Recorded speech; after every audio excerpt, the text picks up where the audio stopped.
Hello everybody, welcome to episode 8 of the Clanker Chronicles. My name is Sean, aka Smarshall. Last week we had a look at the very big, and this time we're looking at things that are slightly smaller. Robots are becoming available that will help us in our everyday lives. Some of them are even hoping to become our trusty sidekick. Let's take a look at a few of them today as we explore the world of companion robots.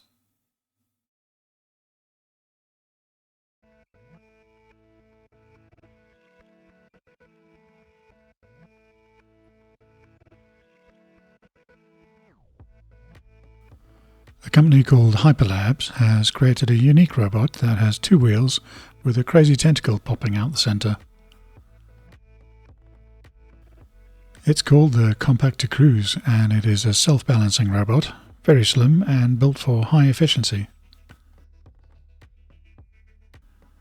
It uses only 33 watts of power and runs Hyperactive, which is Hyperlab's own AI model that continuously learns its way through the environment. It is primarily a mobility and demonstration platform at the moment, and no information on sale. They released this video of it carrying a small load, so it can be used for helping you when you need it. There is no price as it's just a prototype, but there has been quite a bit of interest online about it, so it may still become a product.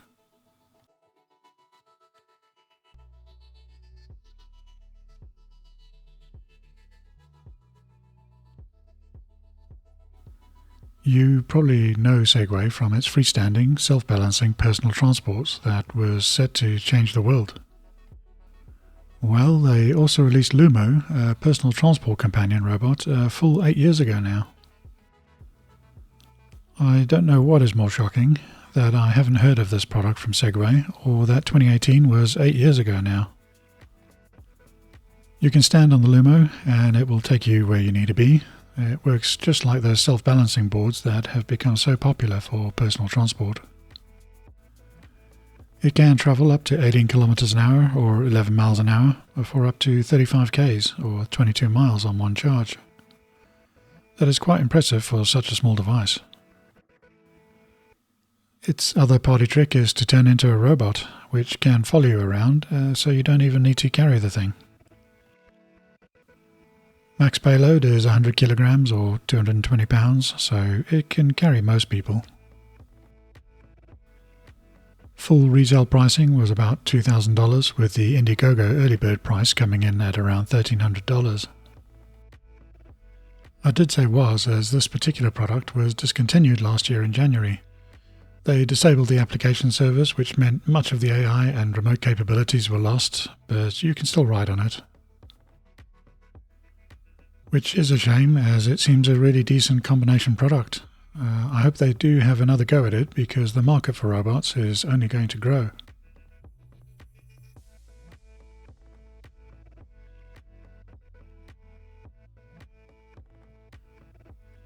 The Gita Mini from Piaggio Fast Forward is a compact autonomous following cargo robot. Piaggio Fast Forward is the robotics division of Piaggio, who produce the Vespa scooters, so there is some manufacturing heritage there. Fairly cute and inoffensive design, its main job is to be your personal mobile cart. It has cameras and sensors, so it knows where you are and can navigate obstacles. Carries up to 9 kilograms of gear and is pretty small, weighing in at 28 pounds or 12.7 kilos. Runs for 7 hours for a range of around 21 miles, which should be plenty even for a long trip. This is the kind of useful robot that can be an everyday help. It is available to purchase right now for $2,500 and is available in Standard or Star Wars Edition.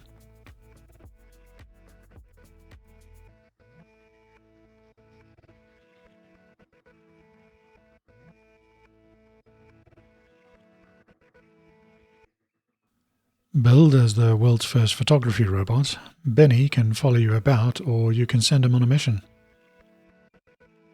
It is a two-wheeled self-balancing robot with a 4K camera and will film you doing whatever you do. It can follow a specific person or the wristband that comes with it. You can also control him via the app and send him off to go find another person or pet to follow. He has a few following modes which control where he positions himself, like tail, side, front and circle. There is an AI editing service that will compile a video of you from the footage, so it'll be interesting to see how well that works in practice. If you want one, well, this is one you can actually buy. It is on Kickstarter at the moment for $549 early bird price, which doesn't seem too unreasonable. Of course, you could expect retail prices to be higher. Though being a Kickstarter, as always, sometimes these things may not arrive. This project looks pretty serious though, and the tech is quite achievable. Durability would be my main concern, outside of the software itself. But it will be great to see some results when it is in the wild.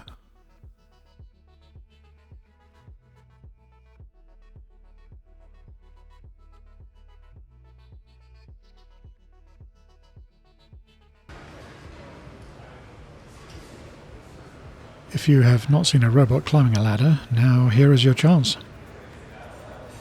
Figure we're showing off a new skill for their robots this week.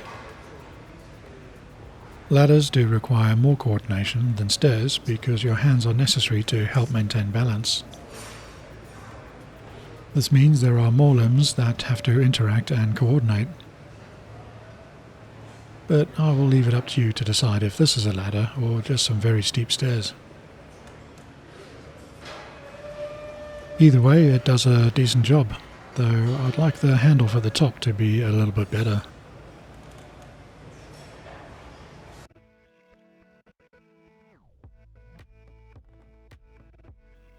The US military has just completed a 3D print of a new barracks in Fort Bliss in Texas. It took just 58 days to complete the 78,000 square feet of building space. This was made up of 10 different structures and will house about 560 service members.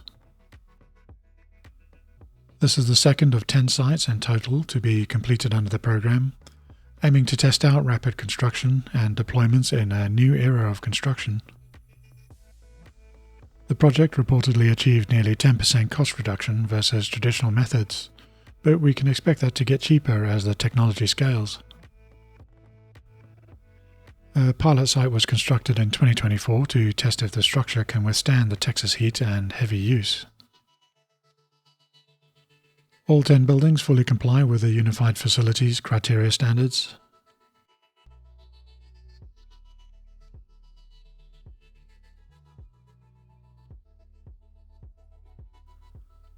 Google have released their new suite of AI models called Gemini Robotics 2. They demoed it with Apptronic's Apollo 2, here showing it doing a variety of complex and delicate tasks. The platform works across a number of different robot types and can quickly be adapted to new hardware. It also supports multi-robot collaboration, though the videos so far have been more about the robots delegating between each other rather than being actively involved on the same task, like with the figure videos. It would be good to see some independent evaluation and more extensive testing, but Google have some really good AI models at the moment.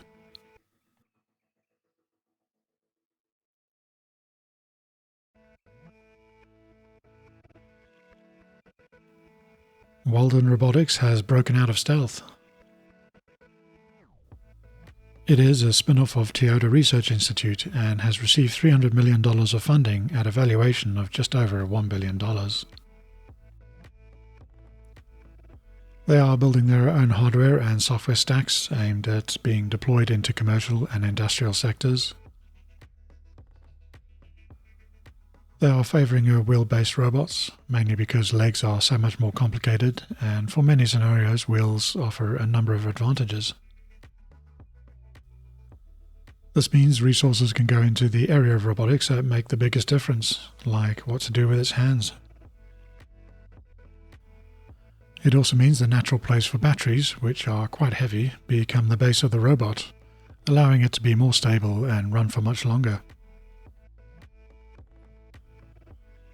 Idle power is much less in a wheeled robot because the robot doesn't have to use as much energy to stay upright. When a legged robot is standing, the motors are constantly engaged, trying to keep the robot still. Styling is pretty cool and eye-catching, almost like it was from an animated movie. I wonder if WALL-E had an influence here. Toyota has been trialling these robots at a number of their facilities in North America, so this announcement should see it being deployed to a wider audience soon.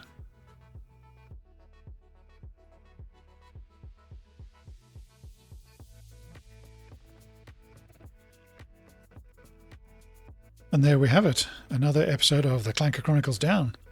What do you think of companion robots? Are you going to get one? Let me know down in the comments below. And while you're there, also remember to please like and subscribe. It really helps us out. Thank you so much for watching. Take care, and I will see you later. Cheers. At some big robots, and this time we're looking at something slightly smaller. Robots are becoming available